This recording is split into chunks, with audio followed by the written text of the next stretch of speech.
Om Apyayantu mamangani Vakpranaschakshushrotramatho balamindriyani cha sarvani Sarvam Brahma Upanishadam Maham Brahma Nirakuryam Ma Brahma Nirakarot Anirakaranamastu Anirakaranam me astu Tadatmani Nirateya Upanishatsu Dharmaha Te Mayi Santu Om Shanti Shanti Shanti. Shanti. Hari Om.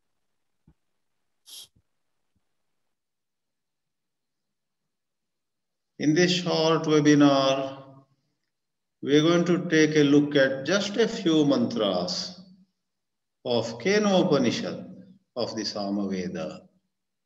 And these mantras have a direct bearing on the wisdom of liberation, moksha sadhana or Brahma Vidya.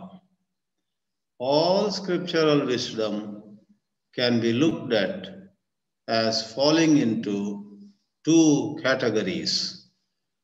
One is gathering our energy, purifying our own antakarana, being more receptive, being more attentive, and so on. That is called Yoga Shastra.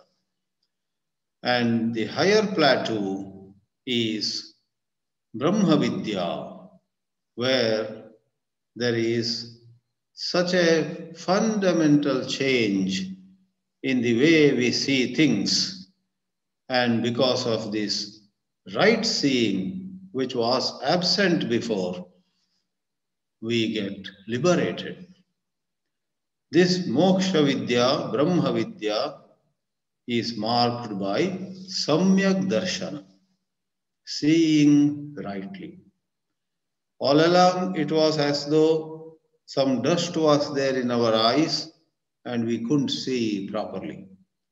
The only purpose of Upanishads is to remove that dust and enable us to see the truth as it is. The removal of the dust is, to be more precise, handled by Yoga Shastra. And the central purpose of the Upanishads is to just reveal. Upanishads reveal the truth all the time, but if we are unable to see it, then there is need for Yoga Shastra. Integration of personality, Chitta Shuddhi, and so on. Now, this webinar will be concerned only with the higher plateau revelation of the truth that can and will set us free. Out of the 34 mantras which constitute this Kenopanishad, some 8 can be regarded as dealing with these pointers to the true nature of ours. If we truly know what we are, who we are instantly free. We are presently caught in the games that our mind plays. This mind of ours, caught in spiritual ignorance, endlessly creates an image after an image of ours. Previously, in the material world, we are poor or we are rich, we are not talented or we are very gifted, and so on and so forth. And later on, even in the so-called spiritual world, this mind is capable of creating numerous images I am a better meditator than before. I am more merited now. I don't sin anymore. I have become so good-hearted and I'm quite compassionate, blah, blah. All that is also not the Samyak Darshana yet. Samyak Darshana, seeing rightly, is marked by an indescribable self-perception. I am, and no description that puts us in a limited form is valid anymore. Therefore, great masters say to us, stay with I am and do not permit, do not invite, do not welcome any image of yourselves. That is so hard for us. We are so used to thinking of ourselves as somebody. All our life we have been trying to prove ourselves. And no wonder, even when we get into the so-called Vedanta, we have that old habit coming up again. We want to let the whole town know that our Vedanta is sound, that we speak well on Vedanta, we write well on Vedanta. All our family members and neighbors should think of us as a highly spiritual person and so on. We're so concerned with the picture of who we are and we do not penetrate into who we really are. Therefore, the very first mantra of the Kenopanishad raises a question. What is behind all this operation of the mind? I would take the liberty of saying, even as the mind throws hundreds of thousands of images, which are not the truth, images of who we are, the student asks, what is that which prompts all this, which is behind all this? Keneshitam patati preshitam manaha. What makes the mind active? And that is just the question. It is right away, without dilly-dallying, without going in circles. In the second mantra, in answer to the disciples' question in the first mantra, the Guru, whose name also is not mentioned, says, well, it is the ear of the ear, mind of the mind, eye of the eye, and so on. And that is a manner of putting it. What is meant is, let me make it simple in a free language.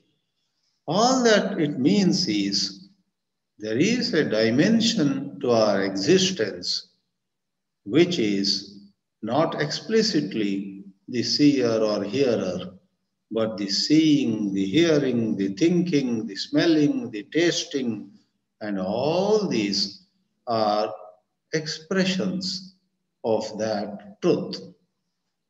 No wonder when someone asked Sri Ramana Maharshi, can you show us God? He said, surely. And he just lifted a finger and moved it. See God. What does it mean? Simply moving a finger? He actually echoed what is said in the Upanishads. Kenopanishad, to be precise. Behind the movement of the finger, there is a certain truth. There is a certain principle of life. There is certain pure consciousness. Just as behind and beneath the wave that rises and falls, there is water. I would especially pick up that example because water in the wave is not even 1 inch away from the wave. Exactly where the wave is, there is water. For every bit of the wave is made of water. exactly where you mistake something for a snake, right at that spot, not an inch away or nearer, is the rope which you mistook for the snake. Thus, when the second mantra says, Shrotrasya Shrotram Manaso Manoyat Vachoha Vacham Sau Pranasya Pranaha, it's the speech behind speech, it's the breath behind breath, or the nose behind nose, and so on. It is like saying it is what actually is behind a wave, what actually makes the wave. I believe Pizza Hut or one of those places has a slogan, you will love the stuff we are made of. You will love the stuff we are made of. So, likewise, this personality, though it gives us happiness at times, has so many problems. We are all tired of the demands of this body, hunger, thirst, and so on. We are tired of the play of our mind. We are sick of the movements of this intellect. For in the body, in the mind, in the intellect, in speech, in every one of them, while there is quite a lot of adorable talent, there is such sad, painful limitation, and at the end of it all, we are left tired. But here comes the revelation of the Kena Upanishad. Behind the ear, behind the eyes, behind the nose, behind all these, behind this psychophysical personality, we are actually something which does not have any of the limitations. That was the second mantra. And then to throw more light on it, we take the third mantra, which begins Na tatra chakshur gacchati, na vak, na manaha. This truth that we are talking of can never become the object for our eyes. Chakshuhu tatra na gacchati. Same way, vak, speech, can never reach there. Every one of us is so attached to speaking, describing, saying something, talking.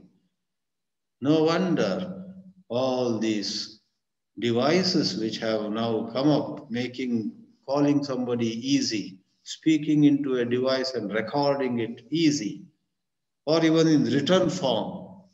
Write a few lines, type a message, send it. And today we find so many of us are always typing something or speaking something, talking to somebody. We describe this and that. But the Upanishad says, hold on, this truth cannot be described. For a change, can you just be? Can you let go of your irrepressible urge to describe? No vak gacchati, no manaha.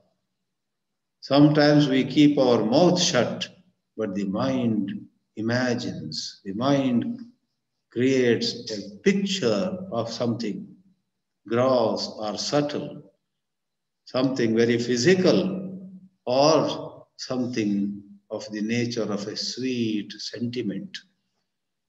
Upanishad says, na manaha. There is something which can never be caught by either thought or by emotion.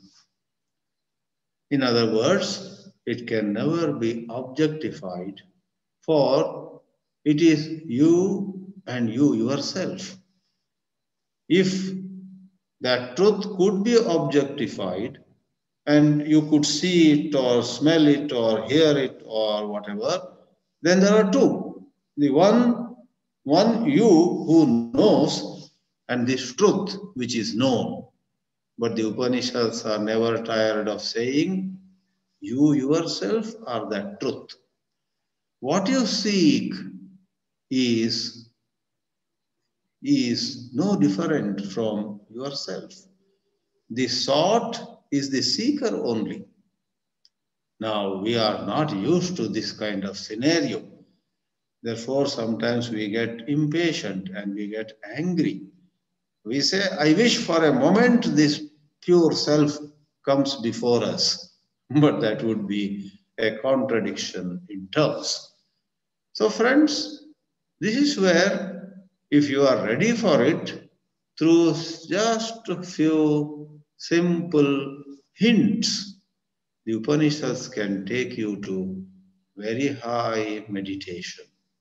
I am. Stay there. The problem with us generally is we are not ready for staying just as awareness. Either there is the force of habit or there is some kind of unrest, the tendency to postpone. We know how many attachments we have. A comic picture came to me the other day, and yes, that picture had a fancy title, The Best Worker of the Year. The best worker in some organization, the best worker of the year.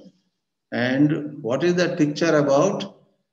The picture shows he has just married and his bride, bedecked in the bridal dress, Indian style, is on the beautiful, well-decorated bed on the first night of their marriage, and like typical brides, traditional brides do, her, the upper cloth is partly closing or covering her face. She is sitting shyly on the bed. And the bridegroom in that cartoon picture also is very well dressed, a silky dress, North Indian style, with some kind of headgear, with some decorative things hanging on both sides, etc. But now comes the crux of the matter, which gets that caption for the comic strip, the best worker of the year, with his bride waiting there on the bed on the first night, and everything being so beautiful, fragrant, and whatnot. This fellow is at a work table in that same room with his laptop on and working on it. And the bride is wondering, what is this guy doing? So he is the best worker of the year and of that company. So attached to work, bride can wait. So that is indicative of all of us. We are so attached to millions of things and we don't want to let go of those. The pure self, this Atma can wait. We have heard that it is eternal and indestructible anyhow. Where will it go?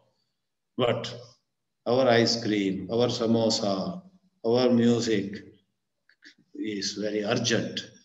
So I will not go more into it. In the second webinar on this very Kenopanishad, I will take that up and how we may handle our attachments, how we may handle our lust or greed, how we may handle our restlessness, and bring ourselves to a high degree of simple attention, nothing supernormal or nothing miraculous, nothing superhuman. We have a restless, distracted mind, and we want a simple, childlike mind. There's nothing so scholarly or professorial or nothing of a genius that is required. Just as a child would look at probably a lizard on the wall with great curiosity, all attention. Likewise, can we have a mind that pays 100% attention to the revelation that comes towards us from the Upanishad? That is Yoga Shastra.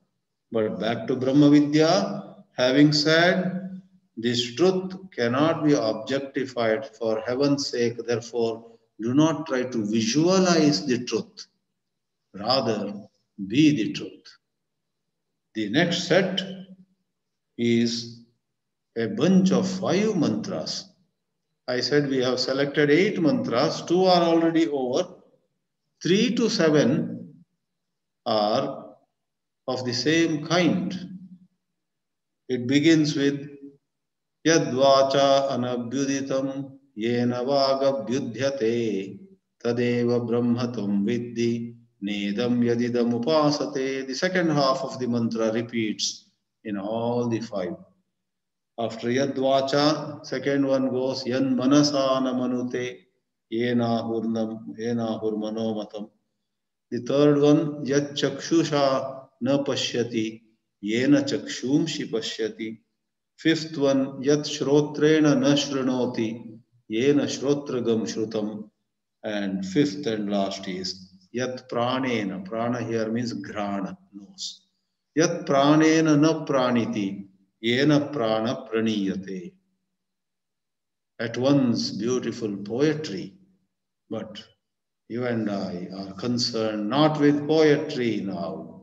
We are concerned with what that extraordinary truth is, about which it is said if only we could pay attention to its significance, if only we could see what it implies, all our sorrow has to end. Sorrow cannot but end if this truth is apprehended, perceived, seen rightly. Therefore, mystics go to the extent of saying that enlightenment is not a matter of time.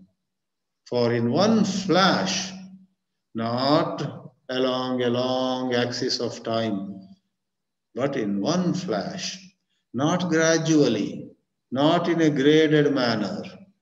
Whatever happens in a graded manner is in one camp. That is some kind of reorganizing the ignorant energy. In the domain of ignorance, in the avidya bhumi, a whole lot of rearrangement keeps taking place. Kathopanishad says, Yogo hi prabhavapyayo. Sometimes we are sattvic, prabhava, and some other time rajasic, tamasic, apyaya.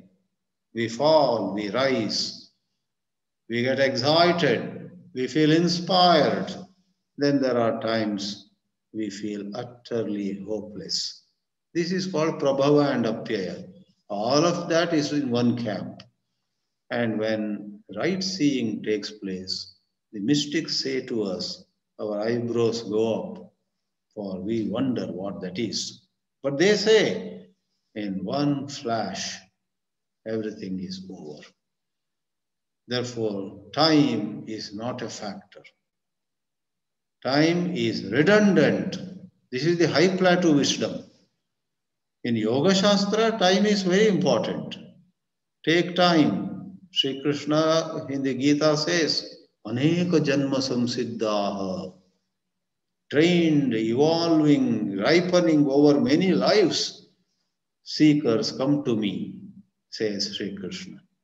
Please take it with a grain of salt. Those statements are valid in the domain of Yoga Shastra, which has its own rules of the game. That is not to be taken as the final truth.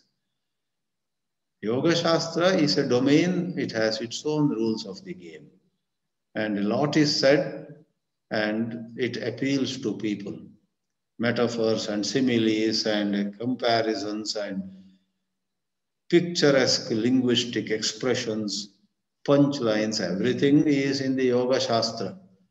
In Brahma Vidya, the rules of the game change. In Brahma Vidya, when students asked Sri Ramana Maharshi once more, tell us in the simplest terms what is involved in realizing the truth, he said, be still. Summayiru, chupraho, he said. No words. So, please know, Avidya Bhumi has its own rules of the game, Vidya Bhumi has a totally different language. What you use to entertain little kids, 5-year-old, 7-year-old, you cannot be used while you wish to impress PhD students in an esteemed university. Don't go up the stage and start cracking jokes. They will not tolerate it. You need to address the PhD students with such material which does not waste their time. Even if you repeat something or you say something which all of them already know, they will express certain unrest. We didn't come to hear these things, we know it already, right? But with little kids, you need to do a lot of drama and you need to entertain them. So is the case between these two, high plateau and low plateau of the Adhyatma Vidya. So these 5 mantras, Yadvacha Anabhyuditam Yena Vagabhyudyate and so on, puts it in a beautiful poetic manner that which speech cannot describe, but because of which speech is able to operate. It is the enlivening principle, as Pujya Chinmayananji used to call it. Yat manasa na manute. It is that truth which the mind can never comprehend or bring within its ambit. But yena, as it is said, ahuhu manomatam. The mind is able to shine with the light of this pure self. So more than poetry, the suggestion given to us is, for heaven's sake, stop trying to imagine that Brahma. Understand that this cannot be imagined and stay aware. Let rest of it happen. The last phase of the spiritual journey is not something that you bring about through effort. The last phase, which is what the high plateau is all about, is about letting things happen. You let go rather than put in effort. You let go of even the seeker in you, the desirer of moksha in you. I want liberation. That thought also has to be abandoned. For I want liberation. If you have that thought, if you entertain that thought, I want liberation, that thought reinforces the unliberated, bound I. Let go and rest of it will happen. So it is, eyes cannot see, but the optic thoughts, chakshumshi is, if you see Shankara Bhashya, he says, chakshur vrittayaha. Very nice how today's science says, as we see something in the brain, there are particular specific impulses or electrical signals, etc. So corresponding to the object, there is first an optic image that hits the retina, and then there are optic nerves, then they take the information, then some other signals arise. There's a whole neurology nowadays. And Adi Shankara said in his commentary, when it is said, it is that through which chakshumshi pashyati, one sees, the word chakshumshi means one sees the thoughts. I see a flower and I close my eyes. So no more am I seeing the flower, but the thought of the flower, the picture of the flower is still in my mind. Who is seeing that picture? There is the light behind even the mind. And similarly, prana, shrotra. And second half of all these 5 mantras, each of these 5 mantras says, Tadeva Brahma Tvam Vidhi. Please know that to be Brahman, not what people are worshipping. The Upanishads in such places seem to be pulling down all structures.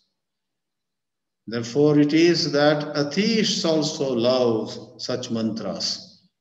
Atheists also say, see, Upanishads are saying what you worship in a temple, what you worship in your prayer room, what you have put in the form of a picture, a Shivalinga or a Shalagrama or a Rama or Krishna or Jesus or whatever. Once you give a name, once you give a form, don't Upanishads say that is not the truth? Na idam yadidam upasate. So Sanatana Dharma says, yes, we do agree. We also do not say that the stone is God, but we believe that when our mind is not prepared, an image, a sound, a picture, a symbol helps in gathering the energies of the mind. We do not say a Shivalinga literally is God. It is a symbol. And we do say elsewhere, God is everything. Shivalinga also is God. And if an ant comes and climbs the Shivalinga, that ant also is God. So we have enough philosophy to put everything in its place. But if you take it in a specific context, yes, we have to admit the highest pointer to God, to the absolute truth, says it is not what people worship. Therefore, with no disrespect meant to worship, we admit, we concede that worship is actually a stepping stone. Worship or japa and so much of sakara, saguna, dhyana are all stepping stones. Rama and Krishna, Shiva and Devi, Ganesha and Surya, all of them are not the ultimate truth. But then in Hinduism, we do not look down at those forms, those names. For lastly, out of sugar, you make a little elephant, let us say. Elephant is not sugar, but sugar here is in the form of an elephant. Likewise, Rama or Krishna, na idam yat upasate, yat idam janaha upasate. True, Rama or Krishna is in one sense not the ultimate truth, but we say the ultimate truth can express as Rama, can express as Krishna. So it's up to anybody. If you have some discomfort with sakara saguna, all right. Sanatana Dharma says you may go ahead, embrace nirguna, nirakara. So that brought us to the 7th mantra, selected mantra, and there is just one more mantra in this selected bunch that points to the truth, the wisdom of which can set us free. Wisdom of liberation in the Kenopanishad is our topic. And that 8th mantra is the 4th in the 2nd khanda, Pratibodha viditam matam amritatvam hi vindate, atmana vindate viryam vidyaya vindate amritam. Just the first quarter is enough. Pratibodha viditam matam. That is enough. And that has a message which is a bit different from the earlier mantras. All of them converge into the same truth, of course, but outwardly, this is highlighting another aspect of the matter. What is that? Here, bodha means knowledge, cognition. I take a pencil and say, here is a pencil. I see pencil. I have knowledge of pencil. I pick up a flower and I have as I see it, or without even seeing, I smell and say, there is jasmine here. That is bodha. So bodha or jnana, knowledge, cognition of a pencil or a flower or a pot or a cloth or anything for that matter, even my own kama, my own krodha, my own boredom. It is a bodha. I know I am bored. I tell my friend, I am so bored. How do I know? I know I am bored. Right? So, prati bodha, in every cognition, in every knowledge, this pure self can be known. Pratibodha viditam matam. It is considered, matam means it is understood or it is known by the wise that this truth is in every thought, every knowledge. This is significant for in every knowledge, on one hand, at the surface, there is the object that is known, the person who is knowing, and the act of knowing. We call it Triputi. Jneya, what is to be known or what is known. Jnata or Jnatri, the knower. My daughter Duhita knows a pot. When I say Mama Duhita, Tasya Ghatasya Jnatri, that is feminine form. Mama Putraha Tasya Ghatasya Jnata. So Jnata or Jnatri, the knower, Jneya, what that is known, and Jnanam, a certain process within that framework of sense perception, thought rising, and the subject of the whole affair saying, now I know what a pot is. There is one right here, one says. So that process, sometimes it is described as the Jneya and Jnata coming in contact. Then there is Jnanam. Sometimes we may be sitting before the television. The television was supposed to be Jneya. I was supposed to be Jnata. But if my mind had wandered away somewhere, even though my eyes are wide open, I don't know what is happening on the television because the mind has gone away somewhere. Then we say the known and the knower are not coming in contact. Therefore, a third part is added to the matter, therefore making it Triputi. Jnata, Jneyam and Jnanam. Now, Vedanta says this threefold division is only superficial. Scratch the surface. It is one consciousness principle, which is the knower, which is the known, and which is the connection to. The principle of knowing, Chit, in the expression Sat Chit, Chit is the principle of knowing. The principle of knowing Chit is not limited to our mind or brain or eyes or this side of the story. Chit is over there too. Chit is in the middle too. Chit has no boundaries.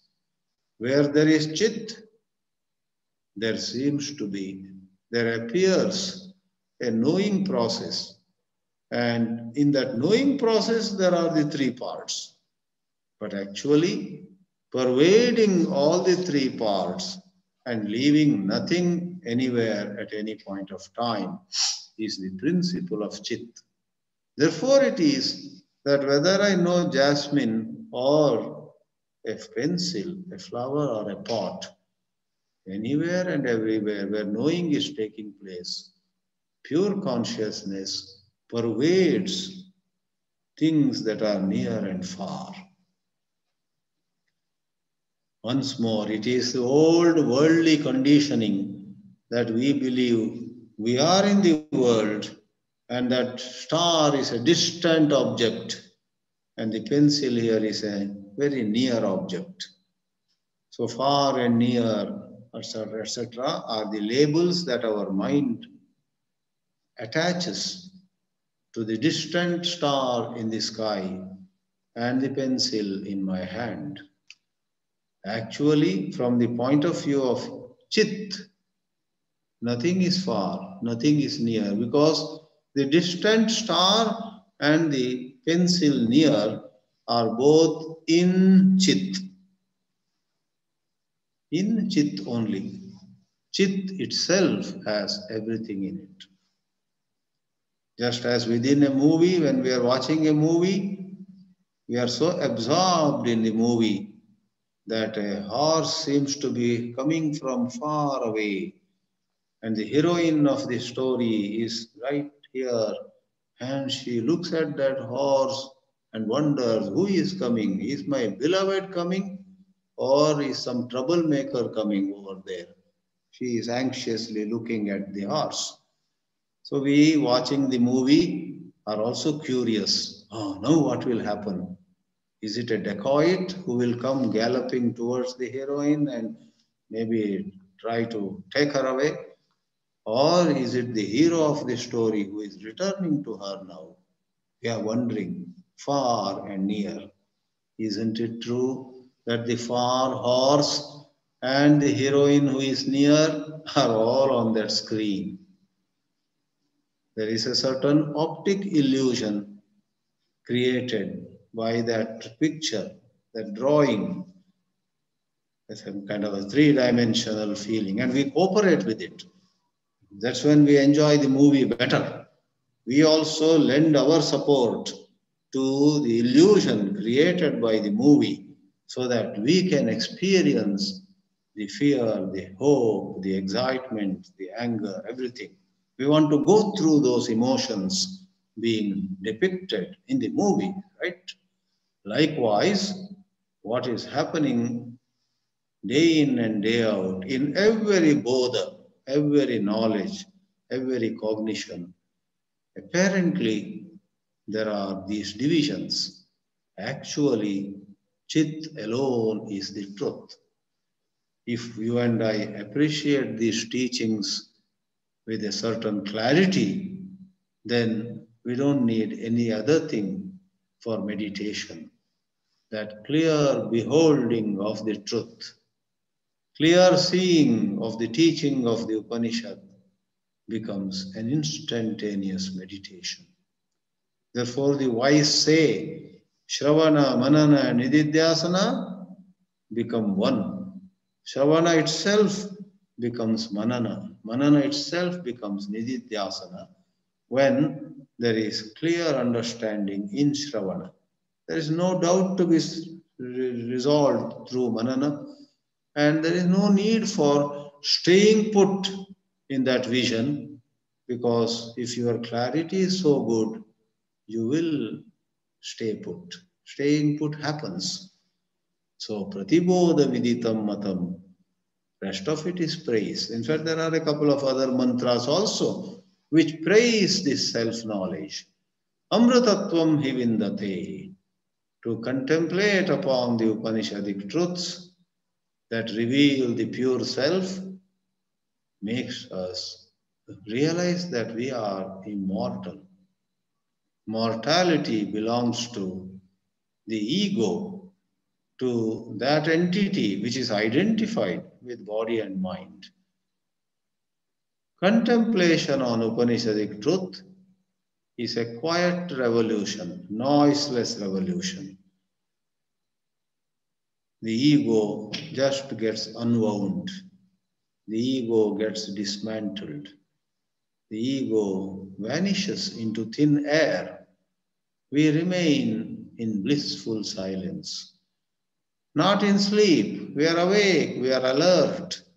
However, the entity that was anxious or insecure, etc., disappears. One is not even thinking about future. One is not even concerned with one's finance or health and so on. For Even as we sympathize with somebody's poverty, somebody's ill health, somebody is failing in exams, somebody is failing in his romance, somebody not succeeding in her business, etc. We sympathize with all that. But uncompromisingly, the truth is, behind all of them, the actual culprit is the mind. The mind that gives reality to the illness, to the business failure, to the some unpleasant episode. The mind gives reality to that. And contemplation on the Upanishads helps the mind not attach reality to any of these. The mind will be able to put everything in its place. And the right place for all this is the domain of appearances. In reality, when the mind becomes truly quiet, one realizes, I am the self. And that self is immortal, Amrita. Therefore, the Upanishad advises us to see Atmana Vindate Viryam. Not by nutritious food, not by some special pranayama or some shirshasana, not by latest medicine or surgery or 100 things, but Atmana, Atma Vidyaya. If you know who you are, infinite energy comes to you. Virya, power, energy, capacity, ability, prowess. You are up above all suffering by seeing you are the Atma. When you are within the dream and suppose you are bankrupt and within the dream somebody comes and gives you 500,000 rupees, you're very happy. But compare it with waking up from the dream and you are smiling away. In my dream, I found myself to be bankrupt. I am not bankrupt, I am fine. So realizing who you truly are, you are rich enough, not bankrupt, is of a different nature of solving the problem. Within the dream, yes, you felt or you saw you were poor and somebody had to come and write a check and whatever. Likewise, Atmana Vindate Viryam, Vidyaya Vindate Amritam. These statements are highly significant.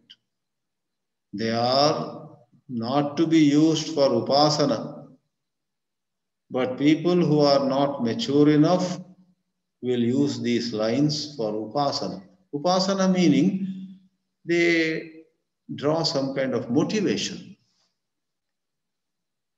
Whereas jnana is much more than that.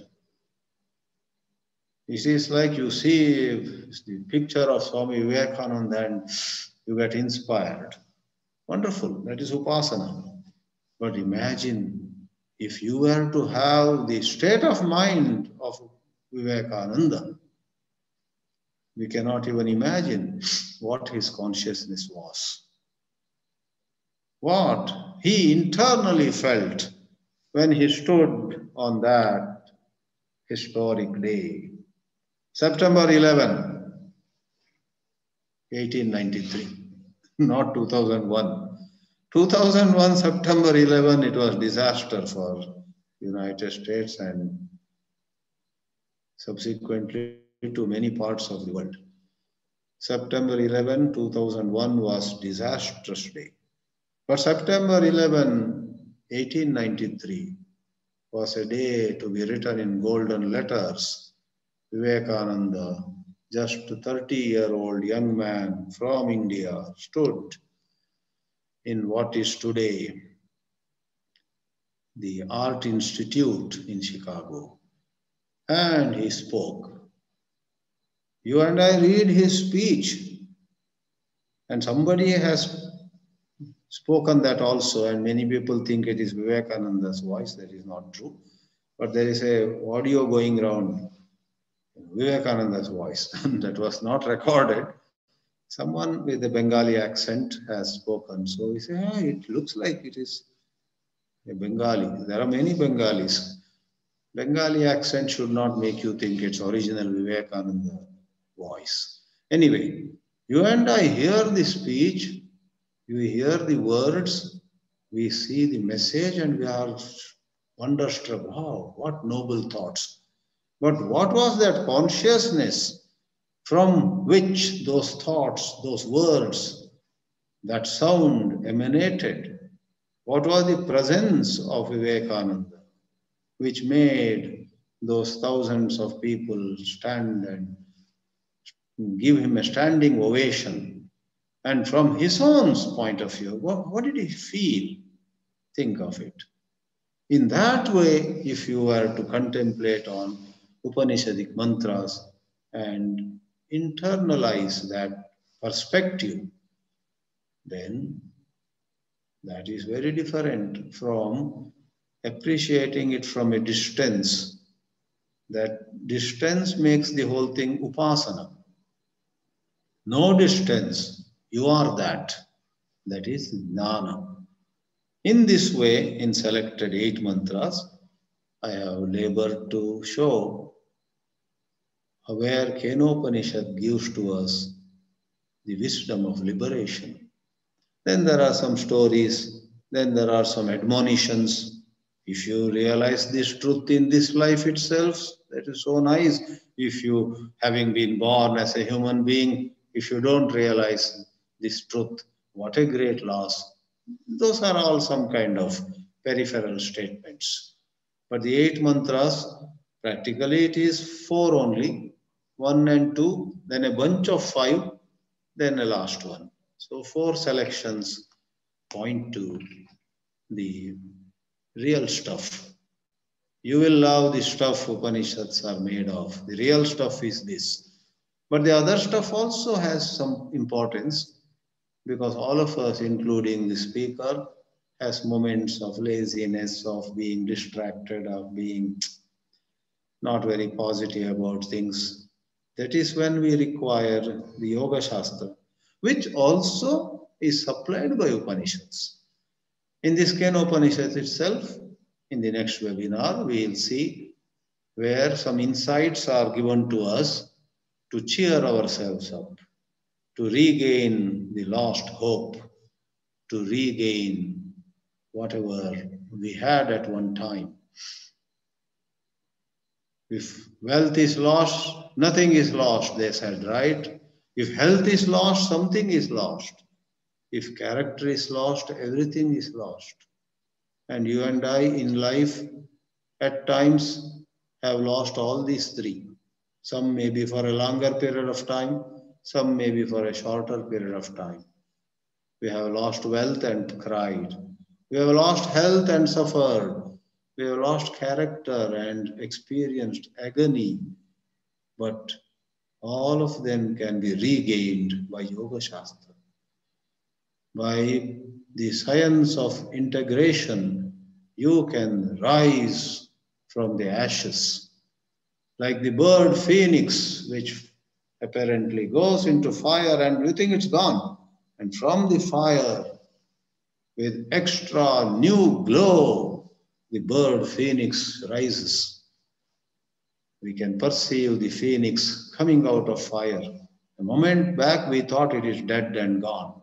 Now, likewise, every one of us can rise from what appeared to be a point of no return. We return with new divine glow through Yoga Shastra, which gets its culmination. Yoga Shastra culminates in Brahma Vidya. There is a relationless relationship between the two. Because if Yoga Shastra were to really culminate in Brahma Vidya, then Brahma Vidya is not on a different plane. Because a journey can start here and end there if all of it is in one plane. Just as dream and waking are not on the same plane. Here, Yoga Shastra is in space, in time, in causation. Yoga Shastra is in plurality, in nanatva. And Brahma Vidya is in ekatva, and it is untouched by space, time, or causation. So, strictly speaking, Yoga Shastra cannot be the cause of bringing about Brahma Vidya. But in a liberal language, we say Yoga Shastra paves the way and culminates in Brahma Vidya. Om Namah Paramarashibhyo, Namah Paramarashibhyah. Let's take 2 or 3 questions at this point.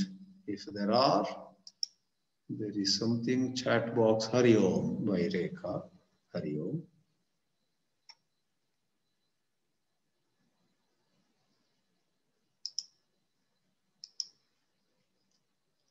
Whoever wishes to ask a question, turn your microphone on and ask.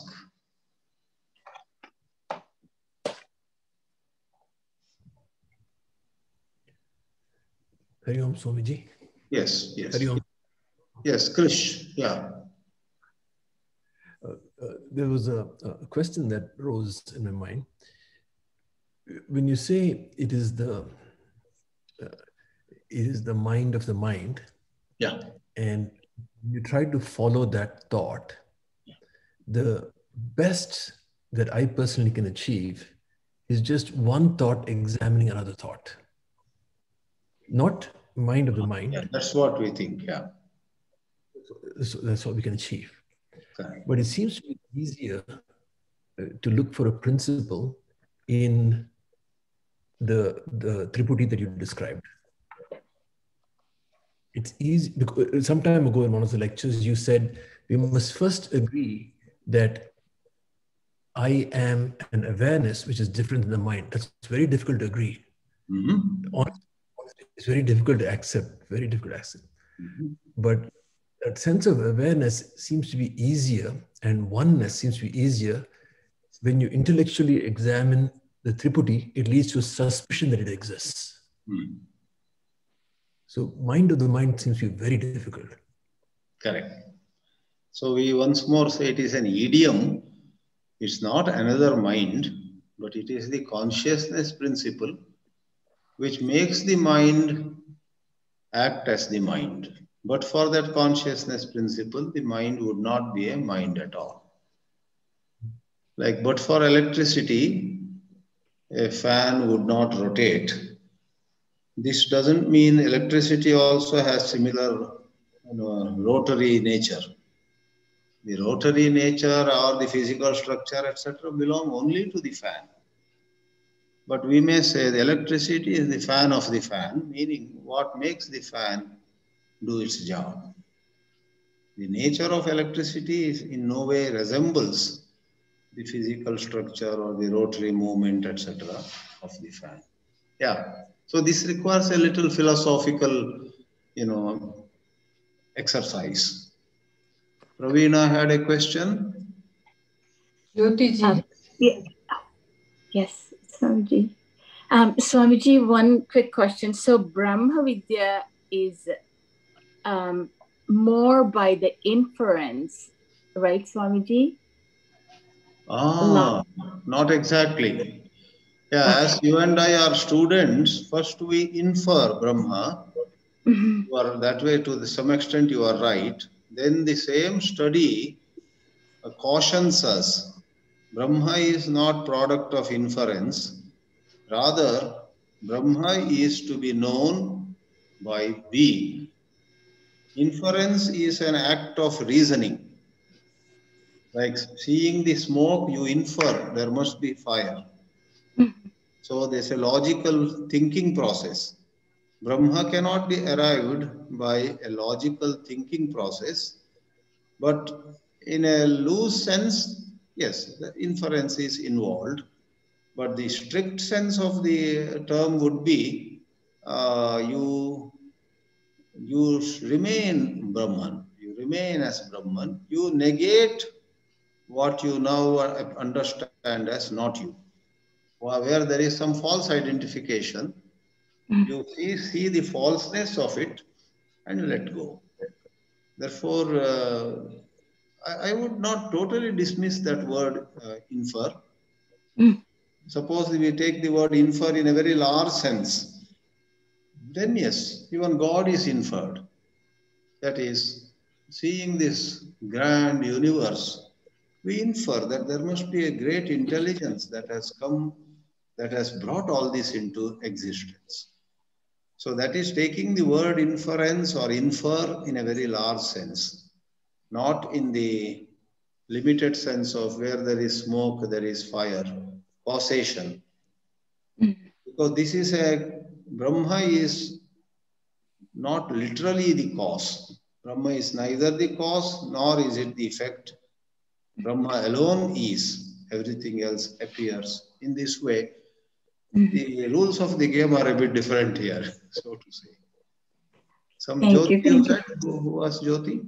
Thank you, Yes, sir. Swamiji. Jyoti Varma. Okay. Yes. Swamiji, if you may kindly just say the word meanings of this Atmana Vindate Viryam, Vidya Vindate Amrutam. Yeah. Was it the... Yeah, Vindate means obtains. So, Atmana, from one's own inner self, Vindate, one obtains, Viryam, strength. One obtains or one gets all strength, Viryam, from within oneself. Likewise, Vidyaya Vindate Amrutam. One means you and I, anybody. We get Amrutam, immortality, through Vidya, through right knowing.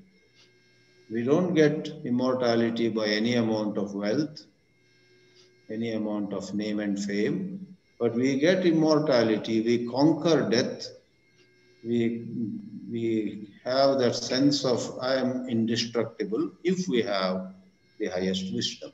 So Vindate means labate, gets. From one's own within, one gets all strength. From one's own within, that is knowing one's own inner truth, Vidyaya, one gets all the immortality.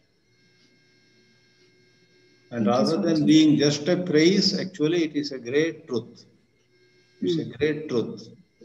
You know, therefore, if you remember, I talked of nutrition and such things. Right. Yes. Now today, there is a big industry all over the world, energy drinks and so many workouts so that you live an energetic life, you know, you go to the gym and do this exercise, that exercise, then have a health drink. And so there's a whole lot, and all of them are not false. But Vedanta says the greatest strength can come to you by self-knowledge. And that self-knowledge need not express as lifting some heavy weight. The strength that you will get from self-knowledge will express. It's a more valuable strength. It will express as ability to forgive, ability to love unconditionally, ability to take in your stride very many adversity in life and so on. These health drinks and these exercises, these pranayamas, etc., fall short of that demand. Though, you know, with all of them, if you are more fit, physically fit, of course, you can bear with adversity also better. So this is a very beautiful, simple truth. Michael Singer, I think I had quoted it in one of my earlier lectures, the author of that book, what is that? Untethered Soul. Untethered Soul. There he gives the example of how people get energy. And he gives a very interesting example of a young man in love with a girlfriend, you know, but that girlfriend ditches him. And he loses meaning, he loses his, and he is in his room. Everything is scattered. He is not even eating properly. No motivation to even to get going. So few days, he describes very nicely. This boy is, college boy maybe, or a young man of 28 or 30, is miserable. No energy even to walk to the fridge and take something healthy. Then his phone bell rings, and it is his girlfriend who says, "Oh, I'm so sorry, I misunderstood you. I can't live without you, da da da," she says. Immediately, singer explains, describes it. He has so much energy now. He goes and takes a hot shower and fixes something, and then she wants to know whether she can come. He says, "Yeah, come over." So she is expected in an hour or so. Within that hour, he is well dressed up and quickly shaven and everything. So a singer asks the author, he got that energy by some pranayama, or by, he doesn't so use that word, but it means that. That's my masala now. Not by exercise, not by pranayama, not by protein X or some Bournvita, but the girlfriend's call saying that I want to come back to you brings so much energy in him. Now extend it. Upanishad says, if you know that you are not subject to death at all, if you know that the entity that felt insulted was not you, that was an illusion. You and I sometimes are depressed because we feel insulted. Somebody insulted us. Oh my God, I didn't want to get insulted like this. We feel bad. But self-inquiry shows to us that the I that apparently got insulted is not the true I. Not just words, but you get a certain glimpse of, yeah, that is just a play of the mind. I am something nobody can insult. That's their problem. And so on. Then there's a tremendous relief. Okay, so third question, if there is. Thank you, Swamiji. Welcome. On chat, some things asked, Swamiji. So Sri Ram says in chat, would the final few verses of the fourth Khanda be classified as Yoga Shastra? Is Yoga Shastra only for the seekers and not for Jivan Muktas? Okay, there are two questions. So one is, very much so. In the Kenopanishad, there are many more mantras which belong to Yoga Shastra, but as you rightly said, the final two verses or so, Tasyai, Tapaha, Karma, then Veda, Sarva, Ayatanam, that is where it is said, speak truth, perform tapas. That is Yoga Shastra. So the answer is yes. It's your second question, is Yoga Shastra only for seekers? Yoga Shastra and Brahma Vidya are both for seekers. For advanced seekers, very advanced seekers, Brahma Vidya is meant. For less advanced seekers, Yoga Shastra is meant. For Jivan Muktas, nothing is needed. No Shastra, no Vidya is needed. Jivan Mukta is a goose that is cooked. That's an idiom, sorry, a violent idiom. So, Jivan Mukta doesn't need anything at all. So, Virakta Sadhaka, who has Viveka also, Viveka Virakta, then for them Brahma Vidya. For those of us who are a little short of Viveka and quite short in short supply, we have Vairagya, then we need Yoga Shastra. Majority of us need ample Yoga Shastra. A little Brahma Vidya is good to keep, but majority of us need to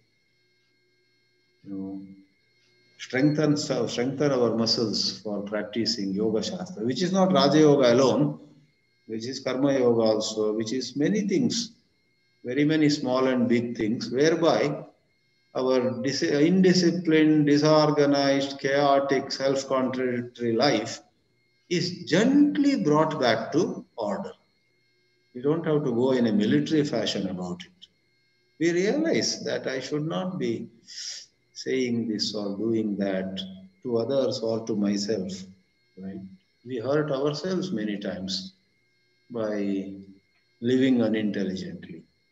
So Yoga Shastra is the need of the hour for majority of us. But in this Kali Yuga, even if we are not fit for Brahma Vidya, we are more curious about it than ever before. Therefore, Vedanta classes are quite popular. We want to know, even if we agree, I'm not ready for it, but I would like to know what it will be, towards the last stage. They want knowledge. So we are very curious. You give somebody a book and tell him, I'm giving you this book, but please don't read the last chapter. Be sure he will read that first. If you ask him not to read the last chapter, first he will read it. Why did she or he say? And then they will come back. Like that, we in Kali Yuga are like that. We want to know how Ramana Maharshi behaved or all that. We are far away from there. Okay, thank you. So, any other, one last question, if there is. Otherwise, that's right. So, next one, whenever we will take up the Yoga Shastra of Kena Upanishad. I want to cover several Upanishads in 2 webinars each. Self-knowledge in Brihadaranyaka and integration of personality in Brihadaranyaka, like that. Let us take up. Om Shanti Shanti Shanti Hari Om Shri Gurubhyo Namah Hari Om. Ram Swamiji.